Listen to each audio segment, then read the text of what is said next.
谢阿长会带 feel 哈，是阿长吗？对吧？不是 ，OK， 好，谢谢。长会带 feel。那个我是台北诊所张道医师啦，也许有些爸爸已经到台看过我了哈。那我是一个专门做超音波的医师，其实我的背景还是妇产科哈。我是马街跟苏医师一起在马街训练。那我的背景是妇产科，那做完妇产科的住院医师以后，我到英国学了1年的胎儿超音波，然后发觉这个领域其实是可以专心做一辈子的领域，所以就一条带进来了。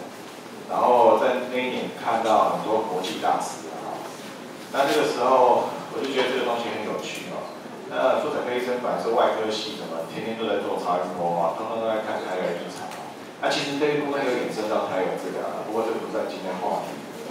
那之后发觉说，我跟这些专家有一个共通点哦，我发觉这些国际专家都非常爱用电脑非常这个时候你想想看，1998、1999那时候电脑还没有像现在好像每个人都有手提电脑，对不对？我那个时候就有手提电脑，我发现哇，这些专家跟我有一个共通点，这些国际大师非常会操作电脑。那刚好我也是一个很喜欢用电脑的医师所以我就一路这样走进来，因为超音波的影像的处理非常需要那个电脑相关的知识那所以就这样走进这个领域。然后回马街以后，我又做了2年的高危险妊娠科的住院fellow，那个叫fellow是住院不是住院医师的意思，是研究医师的意思，就是你有2年的时间专心都在做这个 field。那所以后来我在马街升任主治医师的时候，那时候就成立一个特殊单位叫做妊娠评估中心，所以有些人如果去马街，可能还知道这个单位还存在不过我在2008年成立8年以后，后来就决定离开了。那这个故事就很长，这个不说了。那这个妊娠评估中心跟台儿诊所其实都是一个专业单位就是专门做胎儿的超音波。那我今天就来讲这个题目 ，OK， 超音波的胎检。好，用这个。好，我刚刚说我爱玩电脑，所以我们 APP 自己做的如果有兴趣加入我们的 APP 任何的 APP。妈妈为何 APP， 所以请用手机，好不好？3个review 点 T 妈妈点 TW 那我们诊所的报告还有一些约点，大概帮他们转到这上面去进行。那每一次的妈妈教室我都会放这段影片，所以是鼓励大家减期待，对不对鼓励大家去陪产这个我也鼓励大家这样做。可是上妈妈教室很重要，如果不上妈妈教室，可能就会发生像这样的事情。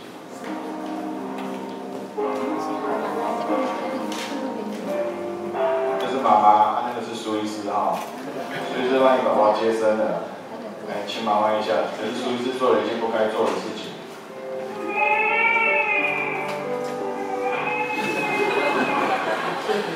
千万不可以这样，这个医疗暴力零容忍这个可能是你没有上妈妈教室的关系，所以你不知道他在做什么。其实他在把宝宝叫醒让宝宝哭得更大声。宝宝哭大声，我们很高兴，对吧 ？OK， 好，这几年我自己的感想，母婴亲善很行，很多人大家一直在谈母婴亲善，可是医疗这件事情我觉得还是医疗的本质是什么？妈妈很多事情时间都花在这上面，在关心什么时候会生怎么生疫苗换什么，要不要检测母亲在做一个中心做一个餐。请问，病好做一个中心的举手不少人已经定好做一个餐的举手好吗？已经下定决心要去哪里生的举手好了。不错，都是在新生嘛可以很好。那表示你们还是回到医疗的本质。我前几天大概上个月到云林去讲一场妈妈教室那我就心里觉得很受伤一举手，有没有做定做一个手？哇，一堆都举手。然后定做一场，一堆都举手。要去哪里生？没有人举手。那你们到底在做什么？医疗的本质这件事情还是要专注到所以我想就会在这个地方所以是应该是很专注医疗的部分，大家才会这样子。那么产检什么最重要？其实对我来说胎儿的 baby 的生长发育最重要。那所以其实妇产科医生其实面对2个病人那如果有一个医生专门顾妈妈，一个医生专门顾宝宝，其实各司其职，我觉得是很好的专业分工。宝宝的生长还是最重要的一件事，所以我要讲一个很重要的观念，叫做产检跟胎检。产检其实很多妈妈，比如说你们在新生可能做产检，每次是都会看到宝宝，都会看到超音波。可是很多在大医院里面不是哦，他们可能固定周数才会做。那好不好？各有利弊。为什么？因为你要区分我们到底是在做产检还是在胎检这个事情。那产检跟胎检有什么差别？我来请问哈，这个是我主张嘛哈。各位看到有一个三角形，这是金字塔。产检的这个其实产检，我们现在的产检大概是1920年代英国卫生部那时候定下来的，然后就突发奇想写个白皮书，然后大家就照着做。有没有很严肃的科学证据？其实没有，就是一般的意见。为什么？我们1920年代那时候跟现在不一样。各位，超音波是什么时候才有的？对不起，差不多是近30年来。比如说我在我妈妈肚子里面有没有做过超音波？没有那个时代是没有超音波的哦。那何况1920年代，1920年没有超音波。可是那时候知道妈妈的一些并发症，一些怀孕的并发症，什么时候发现？都在怀孕末期。比如说那个时候糖尿病没有胰岛素哦，胰岛素那时候还没有，所以那个时候的糖尿病的妈妈几乎不可能生产哦。那么如果怀孕，她就有很严重的并发症这样子。那子痫前症也是在怀孕末期才出现，所以那个时候也几乎不可做。但是我们知道那时候知道说怀孕末期这些并发症开始错，所以呢，早期因为你一般来说都是健康，所以你1个月看一次医生就好。那怀孕的时候，为了要抓那些并发症呢，所以就会比如说1个礼拜去看一次，这个大家都知道，8、9个月的时候1个礼拜去看一次医生，为什么？就是要抓这些并发症。可是呢，自从超音波发达以后呢，我们能看到 baby 的时间越来越提早。刚刚那个40几度看得到baby 居然有了头，哇，太棒了，真的太厉害。那个超音波刚发达的时候，我们的超音波有点像声呐，就是看到那个有点像心电图的波形。所以那时候早期我们看到的要量个头围是看波形，量个波峰，去量那个波峰的距离，不是像我们现在看到的图这样子所以那时候做个头围可能要花掉半个小时的时间。那么随着影像越来越进步，越来越细致，我们能看到宝宝的时间越来越提前。所以我们为什么现在7、8周就可以看到宝宝的位置，然后呢，那个12、13周的时候就可以看宝宝的结构。我记得我的老师马杰龙国峰医生，那时候马杰引进第1台超音波的时候是他负责引进，所以那个时候你看到一个子宫外孕，哇，高兴得不得了。现在你如果看到子宫外孕没有诊断出来，你就会骂医生说你白痴吗？为什么不会诊断，对吧？OK， 可是那个时候时代是不一样，一直在进步，所以我的意思是说，我们的诊断能力越来越提前以后，就慢慢有胎儿医学这个次专科出来。为什么？因为我们看得到。然后接下来胎儿医学还有另外一个武器叫做遗传诊断。比如说我是专查超音波诊断，那各位可能听过科昌美医师的名号嘛，对不对他就是专长遗传诊断这有点像一个人的左手右手，这2个武器都要做得很好。那么，所以在这样的话，做适当的分工是可以的，因为医生是面对2个病人，那如果2个病人，一个好好顾妈妈，一个好好顾宝宝，那我觉得这是很好的现象。这是我们家弟弟，我们家弟弟今年20岁所以他出生的时候17岁，再看他大一点，我年轻的时候还不错那时候我们弟弟我们姐姐就是他们长大以后的样子。20岁的样子，我还是很帅真的，谢谢。这个是我们家妹妹问的问题小时候她问过我太太一个问题，说：“我从哪来？”各位做好心理准备，有一天孩子会这样问你，对吧？第1胎的举手好吗？第2胎的举手好吗 ？OK， 还是验证我们过去的经验第1胎照书养，第2胎照猪养，那么你有一天你的孩子也会问你这个问题，那么标准答案当然就这样讲，我太太就回答说从妈妈的肚子里来那我们家妹妹很聪明就纳闷想了一下，过了没多久又问了一个问题，那我是怎么进去的？那这个就要问爸爸了，对不对？就要问爸爸。所以呢，这个问题是在回答说，什么叫10岁的虚岁？妈妈有听过台湾回嘛？台湾回我老人家。然后前几天我爸爸80大寿了我说爸爸会长回了，下讲了，然后我就请他吃饭。他说他觉得他是81岁，因为他要从爸爸从肚子里面就要开始算起，所以可能会多1岁。所以呢，我要讲到这个概念就在这里产检其实妈妈一直围绕一个问题。我什么时候要卸货，对吧？所以产检在研究你什么时候卸货。该怎么卸货，怎么样才安全一个学。所以你离开妈妈的时候，可是对我来说哈，我是做胎儿学的，胎检其实在研究你离开爸爸的时候。所以你们来做产检的时候，有的妈妈会觉得说，张医生你好啰嗦，一直在问我什么时候跟你先生同房。为什么要知道这个？因为我要知道生命的零点到底是从哪里开始算起。我们实际上哈，胚胎的书上告诉我们说，从受孕到生是266天，266天除以7是得到多少？得到38哦，不是得到40哦。我说妈妈一定会纳闷说，那为什么怀孕告诉我是40周生？不对啊，那这2周是哪里？我告诉你，这是一个历史的错误。这个就是大家这个因循下来的结果。所以我们在念书的时候，我们在记胚胎几周会发生什么事，跟妇产科几周会发生什么事。对不起，刚好差2周，大家了解意思吗？好，所以我们说胚胎的3周等于妇产科的5周。好，为什么会有2周？我们简单的理解就这样讲：受孕那个时候，如果从妇产科的算法叫2周。从胚胎的算法叫0天，这样了解意思吗？哦，意思不大一样，好不好？好，所以我们是妇产科，所以我们就记妇产科的周数就好。你就记得，我要搞清楚你受孕所谓胚胎的0天，那时候是等于妇产科的2周，到底是哪一天？为什么？这一件事情很重要。妈妈常常会说，我的宝宝哈，现在到底是多大？所以呢，我预产期是什么时候？用 baby 现在是多大去推什么时候？对不对？错。请问你的小学6年毕业是根据你的身高决定的吗？不是吧？高的人可以读5年毕业，矮的人要读6年毕业，更矮的人发育不良要读8年毕业，错，对吧？好，所以重点是你什么时候进去，该什么时候出来，了解吗？好，所以搞清楚 baby 的大小很重要。baby 什么时候是预产期？预产期其实就是受孕那一天加38周，跟 baby 的大小没有关系。所以如果你产检做了10次产检，得到10个预产期，每一次量一次大小，然后我们再来推一次预产期，这样对不对？错，不对，这是很奇怪的做法。好像老师每年开学的时候，先量身高，再来决定你今年要读几年级，对不对？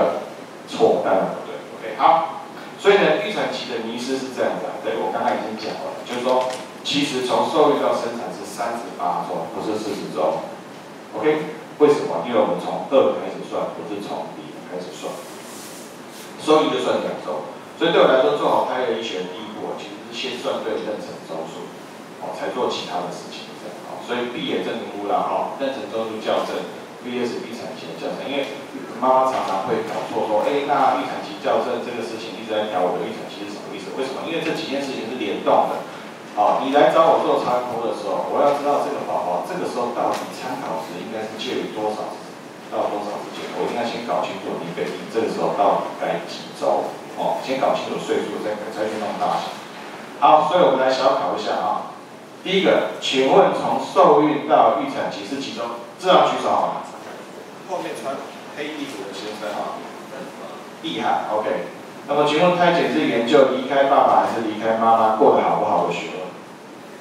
来举个手，后面先生，爸爸厉害。随时有产品吗？有奖品好 ，OK 好。妇产科的算法，受孕的时候就算几周 ？Yes， 厉害。这个我们护理人都记得谁答案了哈 ，OK 好，大家可以讲 OK。好，所以呢，我们的发育其实真的像恐龙，就是这个从这个恐龙再来一次，这样的，就是从原始的生物再来一次。各位可以看到，从左边到右边，从好像看起来一只小鸡然后到一个人形。那个你们去找 YouTube 有一只很有趣的日本影片他们把那个鸡蛋打破，然后呢把它放在碗里面，然后用保鲜膜包起来，然后去孵蛋，然后就看到那个小鸡这样慢慢变出来，这非常有趣。你们去 YouTube 可以找到这样的影片。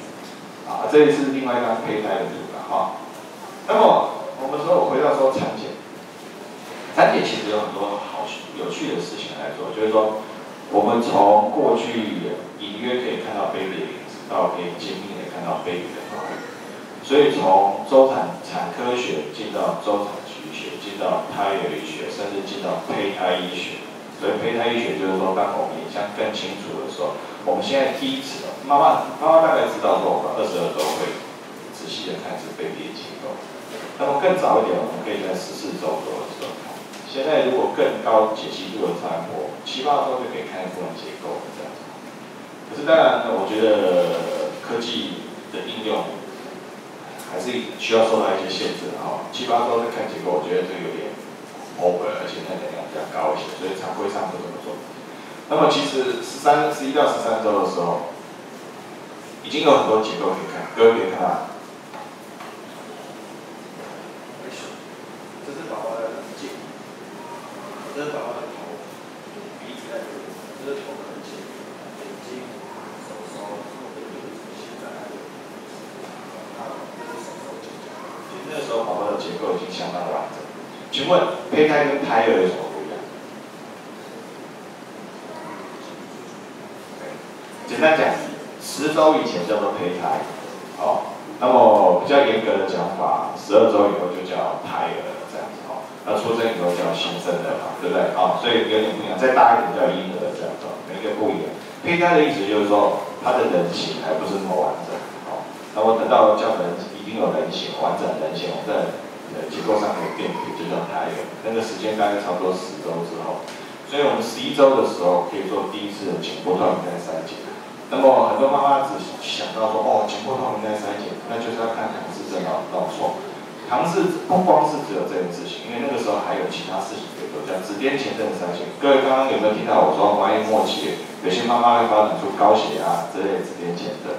在1920年代那个时候，只知道说这些妈妈后期容易发生。那么有没有一些高危险群？我们早期就其实可以知道，可以。那么就要在早期的时候做抽血，做子宫动脉血儿阻力，我们大概可以做到8、9成以上的这种妈妈。那么给她吃阿司匹林，她的风险可以降低1半以上。所以呢，我们现在在做早期胎检指那个颈部透明带的时候，不光是只有这件事情，各位还要把颈部透明带跟唐氏症筛检跟子癜前症这2件事情画上等号哦。他们很有意义，可以在早期的时候抓到谁是高危险群。那么现在有人在研究糖尿病在早期筛检了，不过它的这个方法论上还有一点点问题，我们就不谈。好，这个是我会主张嘛哈，这个也跟西子这边有合作哦，就是四段式的第一期筛检。所以呢，比较好的做法应该是8周去10周、11周、14周。为什么要这样做？大家可能知道，最后有没有台北市市民？有吗？举个手好吗 ？OK， 台北市天龙国啦哈，有那个祝你好运，对不对？哈，然后他们会补助一次唐氏症那个颈部透明带的测量跟抽血检查。那么可是它大概是在11到13周的时候，可是我们能不能把它做得更好？其实可以把它做得更好，就是刚刚我讲的，加上子癜前症的筛检，告诉我们该不该先吃阿司匹林。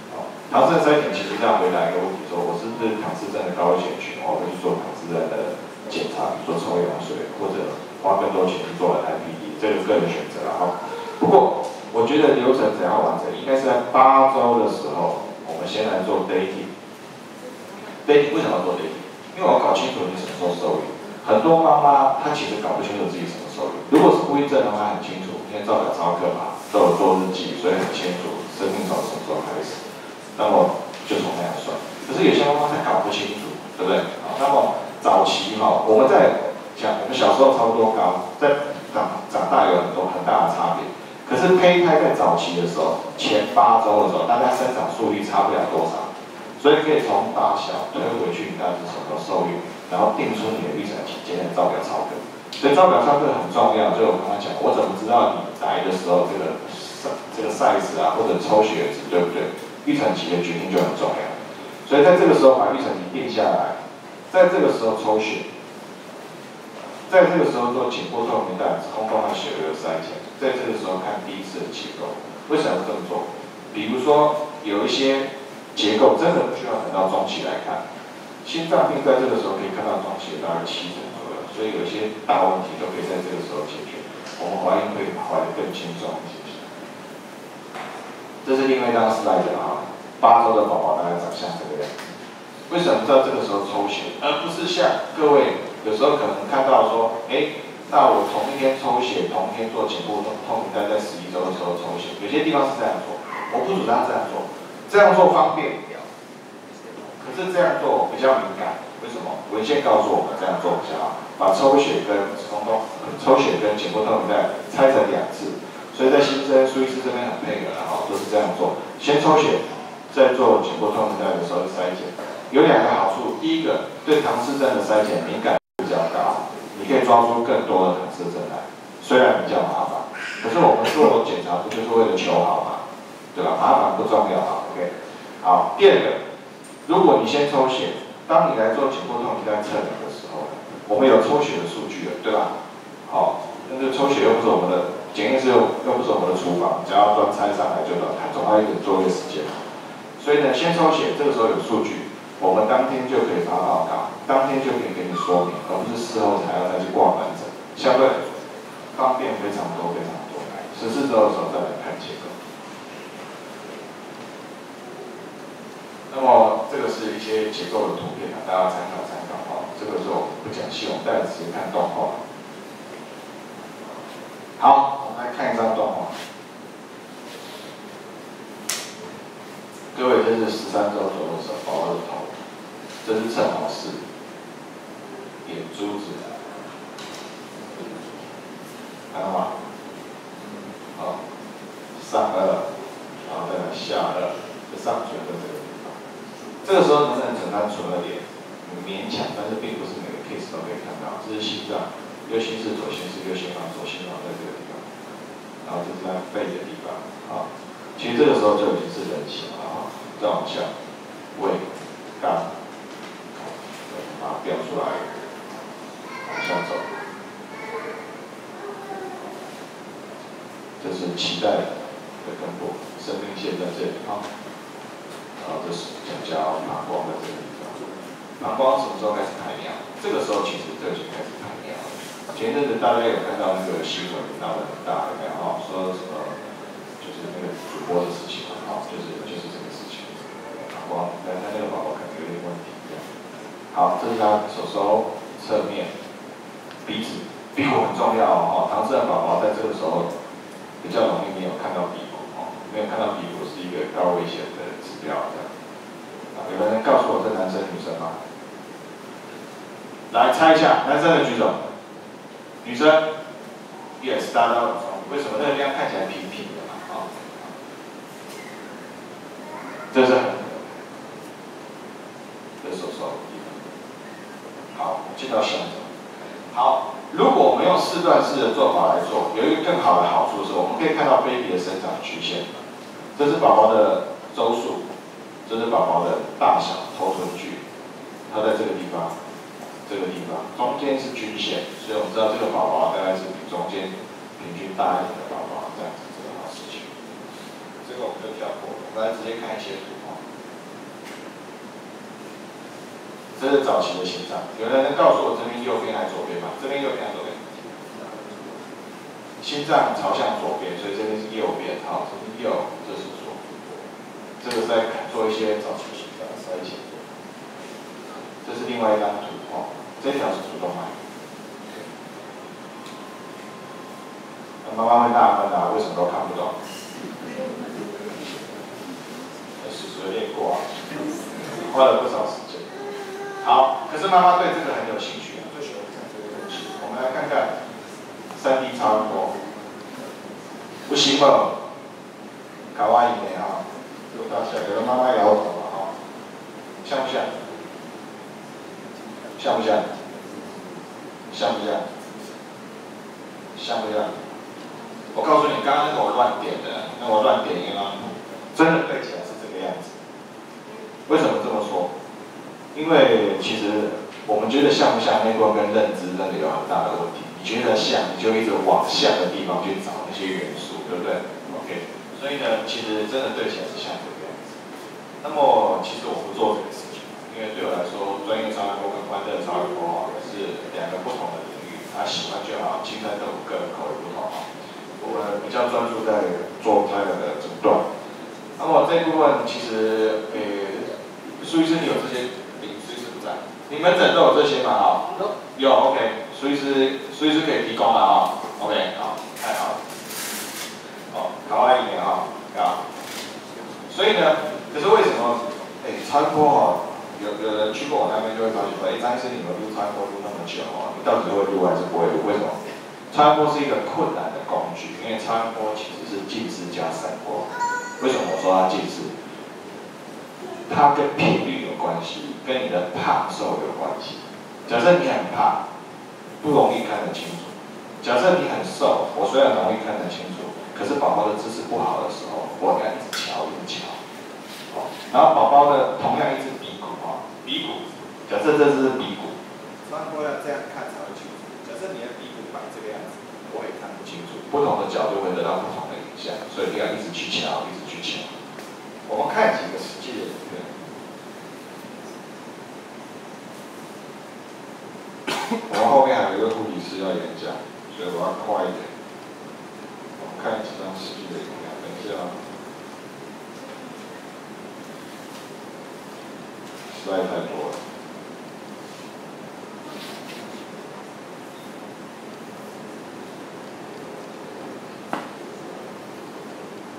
好，放下。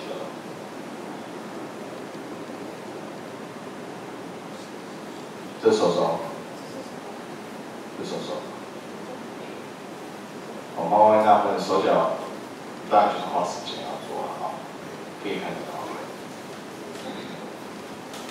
好，这部分是我要讲的这个超音波的赛事，因为我们今天有特别的节目要讲新生儿的部分，所以我大概把时间交给我们护理师。你可以帮我切掉 slide 吗？切到那个刚刚那个，不是，对。比较有关系的是新生儿的超音波筛检这一部分。那么以我来讲，新生儿的以心脏为例来，最好12周的时候大概把大结构抓出来，中期的时候看大结构，可是还是有一些会漏掉的东西。其实我们最担心的是全肺静脉回流异常，还有主动脉狭窄这两件事情。这样的事情在产前的诊断能力并不是很好。所以如果能够在出生的时候做一次把关，相对来讲会安全很多。所以我跟苏医师很重视安全这一块，所以我们在规划这样的业务。那么也在新生事情不同。所以我们把它做个整理，请我们护理师来跟各位报告。大家午安，谢谢张医师，谢谢苏医师。我是台诊所的个案管理师，我叫雅文。那今天跟大家分享的就是新生儿的孩儿快乐时光到新生。那妈妈应该会疑惑什么是快乐时光？快乐时光其实就是才儿妈妈就是带baby到胎儿的时候来看看我们的时候，其实就是我们一天中工作繁忙最快乐的时光。所以我今天要把这个快乐时光一起带到新生，来给大家妈妈知道这样。那今天会有2个部分，一个是超音波满月健检，一个是全身运动评估，大家必须讲这样。那大家一定好奇说，胎儿宝宝回胎儿到底在做什么？脑部超音波，可以看到就是医生在帮baby做脑部超音波的部分。那另外一个呢，就是心脏超音波检查。心脏超音波的部分呢，必须上音波表达。那在我快速的带过，等下再一一跟大家做解释。腹部超音波，这个是肾上超音波。肾上超音波的部分呢，会因为要看不同的角度，所以会把baby翻成背面，让他趴着从背面看肾脏。那再另外一个就是我们近年来最推广的就是髋关节超音波，等等会告诉妈妈说，为什么这是最重要的？那另外呢，就是近这几个月来最常baby来做的评估工具就是全身运动评估，简称它 GMS。那过来检查的时候呢，我们会就是护理师也会教爸爸妈妈就是怎样子的发展评估才是正常的。接下来呢，我会以2个部分来做简单介绍。新生儿超音波满月健检会简单介绍一个实地回顾，然后新生儿妈妈最常问我的一些问题。那全身运动评估呢也会介绍，然后介绍他在胎儿该怎么做检查这样。现场有妈妈听过新生儿超音波检查吗？有，好，有的话我就快速带过了。OK， 我们第一个呢就是脑部超音波。脑部超音波用一个小小的探头经过baby前囟门前面软软的地方，然后评估 baby 的脑部的结构。那最常出现的就是脑部一点出血，或是原因脑部一些脑部畸形。那所以最重要的呢，就是baby前囟门关以前，都可以做检查。前性能发的时间大概是在1岁半左右，每个 baby 的话时间都不太一定，有的1岁就关了也是有可能。那另外一个呢就是心脏超音波检查，心脏超音波也是用一个小小的探头在 baby 心脏的地方以及脖子的地方监测它的血流跟心脏的结构。那1000个 baby 里面大概有8到13个会有先天性的心脏结构缺损这样。那心脏超音波最主要看的就是 baby 的结构、血流还有瓣膜的活动的状况。再来是腹部超音波检查，腹部超音波检查用的探头就比较大一点点了，会在 baby 整个腹部的地方看它的肝跟胆的一些结构，看它有没有一些好发的肿瘤啊，或是一些肝脏的疾病。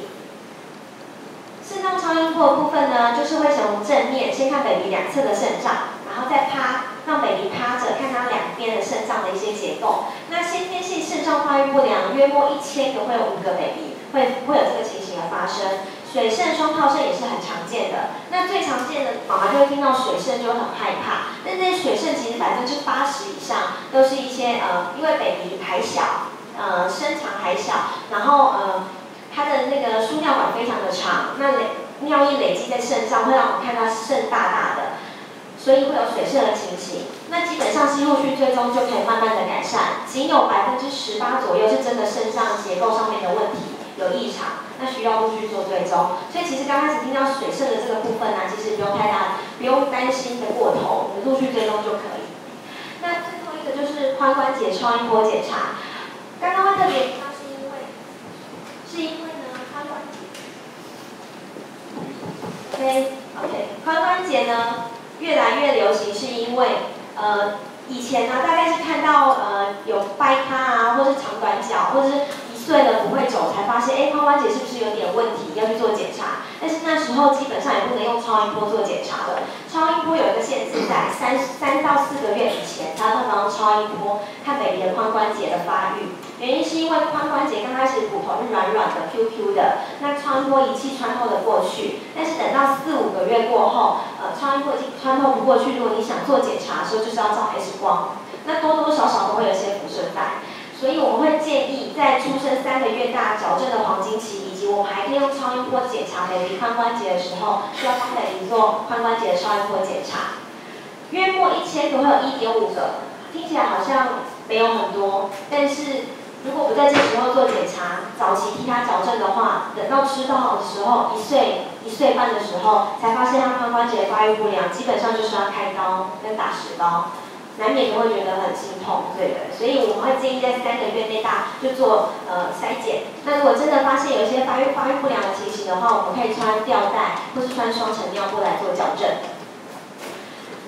那妈妈就会想说，超音波检查要在满月的时候才可以做检查，好像有点担心。那一出生怎么办？所以我们台人跟新生有做合作。那妈妈不仅可以做满月健检，你可以加选新生儿超音波安全筛检，那它是以脑部、心脏为主，在 baby 婴儿室的时候就做检查。那详细的内容你可以在询问新生的卫教室或婴儿室的人员。那基本上目前安全筛检的地点就在新生妇产科为主。那妈妈一定会想说，到底怎么预约？因为生完自然产4天就回家，剖腹产6天就回家。所以呢，妈妈就可以用刚刚张医师说到的这个 T 妈妈 QR code 点进去，那点进去里面呢，在首页就会有一个不可预约新生儿超音波筛检，那妈妈就可以点进去做预约。你点进去之后呢，我们台人诊所收到就会打电话跟妈妈做联系。那妈妈可能也要配合一下，就是生的时候要告诉我们这样子，我们才会知道 baby 生的。那我们就会尽快安排人员过来这边做筛检。那详细的内容，打电话来台人问，或是问新生卫教师都会知道。那今天我比较着重在实例回顾，因为之前常常来讲新生的超音波，但是没有跟大家讲一些就是自己的一些经验分享。这个呢，这 case 是在23周的时候，跟一般妈妈一样都有做高层次超音波检查。那他做的检查的时候，就发现腹部里面的肿，baby 有一个总胆管囊肿，走到3乘1公分，像现在荧幕上黑黑的这个，那他就陆续的在台儿诊所做追踪。那出生过后呢，他有带 baby 回来做新生儿超音波检查，发现他的总胆管囊肿已经大到9公分之大，甚至更大，其实是荧幕已经量不到它的大小了。对，那我们当然当天就立刻帮他转诊到马偕医院做治疗开刀。那后来开完刀手术大概1个2个拜也会回来看看大家，其实也是 OK， 也是健康的宝宝一个。但如果你没有做新生儿超音波，你就不会知道它肿多大，或是需不需要开刀治疗。那另外一个实例呢，是妈妈呢做高层次超音波的时候都没有异常的发现。那后来呢，在新生妇产科出生5天的时候，我们帮他做安全筛检，发现他有肾上腺。大家可以看到肾脏是这个椭圆形，肾上腺在前面，有一个肾上腺出血的部分2×2公分。那当天出院的时候，我们就立刻帮他转诊到马偕做后续的追踪治疗。那前几天我打电话给爸爸说上个礼拜的时候，去4个月的时候追踪，出血部分已经钙化，所以我们就排除肿瘤的可能性。那半年之后再做追踪就可以了。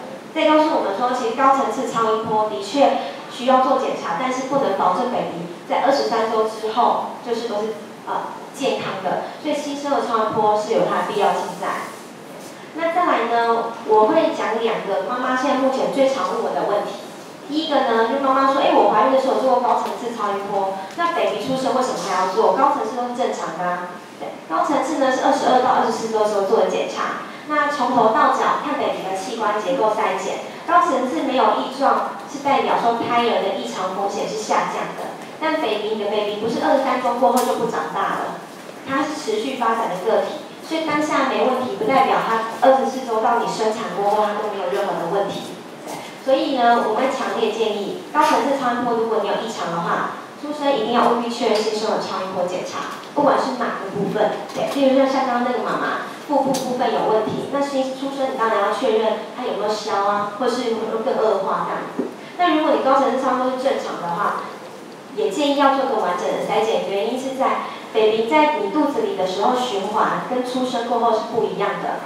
举例来说好了，心脏里面有一个软圆孔跟动脉导管，它在你肚子里的时候是非常重要的血流通过的地方，但出生之后它是不需要的，它会慢慢退化。但是你如果没有做检查，不会知道它到底有没有退化。对。那另外第2个问题呢，就是目前汐止地区妈妈最常问我的问题了，就是为什么检查地点一定要在台诊所，离我家超远的，可不可以在就近的大医院检查就好？当然可以。但是我这边想要跟大家经验分享一下。我在台儿诊所工作之前是在新竹地区的教学医院当新生儿加护病房护理人员。我到台儿诊所工作过后，我第一个感想就是觉得台北的爸爸妈妈跟 baby 很幸福，因为如果以前在医院你要让医生做新生儿超音波检查，你要各专科5个都做的话，你要去5次。然后呢，在台诊所，这4到5个医生一次在那边帮你做完检查，1天就完成。然后呢，在医院做检查的话呢，你要下一次再回门诊拿报告，甚至有一些医院是用邮寄的，很没感觉。但我们在台诊所当天就会发报告。那医院呢，难免大人、小孩、老人都很多，所以容易感染。那在台诊所，因为我们采约诊制，所以名额是有限制的，所以就是出入人会比较单纯一点点。这再跟大家经验分享一下。对，那接下来呢，大概花5分钟讲一下 GMS 全身运动评估，就是大家应该有听过吗？有听过举手。基本上台湾目前应该很少人听过。那我先跟大家讲一下出处在哪里。它是1990年代一个欧洲的神经发育学权威叫亨氏教授他所建立的。那他建立了20余年来都有一些培训课程，基本上培训合格认证的人才可以做这个执行。亚洲地区最近的现在在上海复旦大学附属儿科医院。台湾目前培训过可以做检查的大概10分手数得出来。台诊所有一个叫小儿科医师叫王淑美医师以及我们目前都有培训合格过。那目前在台诊所在做这个评估检查。对，然后呢，我用非常简单的方法告诉大家这是什么样子的一个检查。它是一个在极早期就是出生到5个月大的时候帮 baby 做的神经运动发展评估。那这是预测它之后会不会有轻微神经发展异常，以及有没有可能发展成脑性麻痹。那这个检查的部分呢，是用录影的方式，记录 baby 在最自然的状态下做的全身运动。等等会用影片来跟大家做介绍。所以指数录影的话呢，它是一个非侵入性，而且操作非常容易、安全性很高的一个评估。我这边直接用一个影片跟大家做介绍。这个是在台人诊所做的时候做 GMS 的一个实况。那 baby 在这个里面呢，录影设备录影 baby 的一些全身运动。那我在外面会跟爸爸做一些解释，就是 baby 怎样子动作是正常的，怎样动作是异常的。评估，这个说困难不困难，说简单好像没这么容易。你必须 baby 配合才办法做评估。有些注意要点就是清醒，没有哭闹，不能吃安抚奶嘴，也不可以玩玩具。原因是因为吃奶嘴跟玩玩具不是他最原本要发出来的动作，我们要他最自然的状态下发出来的动作，才能评估他是否发展神经上面有没有任何问题。那必须躺着跟露出自己手脚的包皮，原因是因为我想看到他手脚躯干的动作的协调性。那基本上呢，不管冬天夏天都要穿包皮衣，所以呢，温度会控制在24到26度之间。拍摄时间5到15分钟不等，因为有些早产他们动作会比较少，因为肌肉比较没有力气，所以早产会拍久一点点，但基本上5到10分钟都可以做结束。谁适合做？我们目前是以高危险性新生儿为主。那什么是高危险性新生儿呢？早产、双胞胎，或是体重比较轻的 baby， 或是妈妈是高龄产妇，或妊娠糖尿病、妊娠高血压等等的，都是高危险群的新生儿。那以及非常注意 baby 发展的妈妈，在5个月 baby 5个月大以前，其实都可以来做这个评估和检查。当然，一般正常新生儿也都可以。这是台人诊所目前的一个专属评估室，我们为了这个检查定制了一个评估床，软硬适中。基本上目前躺上去的 baby 很少哭闹的，也不知道为什么，可能真的很舒服。对，它旁边呢是一个加热器，那这个是一个在检查的实况。那那个录影设备会放在 baby 的前面，那 baby 在这个里面做评估，爸爸妈妈都需要在外面，原因是因为baby 看到爸爸妈妈都会很开心，一直转过去，会影响到他的动作，所以爸爸妈妈可以在外面借由这个玻璃看着 baby 在里面的评估。相信讲了这么多，大概在半小时大家都会忘记，很正常。所以我这边给大家一些资讯。在新生的话呢，你就可以在卫教室那边跟他们索取，或是婴儿室都有新生儿满月健检的一个3张，以及髋关节发育不良3张，以及 GMS 刚刚说的最新的这个评估工具，那也会放在1楼有一个海报，大家可以去做参阅。那如果有任何有关 GMS 的问题的话呢，大家就可以打电话来台人诊所找我做询问，因为基本上现在网络上的资讯非常少，英文居多，所以如果你们有想要了解更多的话，可以拨电话过来，我可以跟你们就是再详细的解释这样子。那在新生楼下卫教室呢，也有放了一本制作非常精美的一个卫教本，大家刚刚的内容其实里面都会有，大家看诊无聊的时候也可以把它借来看一看这样子。那这个就是刚刚张医师说到的 QR code， 大家可以扫下去，进去里面会有更多的资讯，不管是妈妈高层次超音波，或是 baby 的新生儿超音波检查，里面都会有。OK， 今天很谢谢大家，就是来听这个部分的讲座。那有任何问题可以找谁？台人诊所的话，我们目前有2个新生儿个案管理师，一个是薛中马护理师，另外一个就是我。那可以打电话直接来找我们问这方面的问题都可以，或是在新生可以找门诊卫教室以及婴儿室的护理人员。谢谢大家今天聆听，有任何问题吗 ？OK， 那如果大家有兴趣的话，就可以自己扫 QR code 加进来，有问题就直接打电话来台找我们。谢谢大家。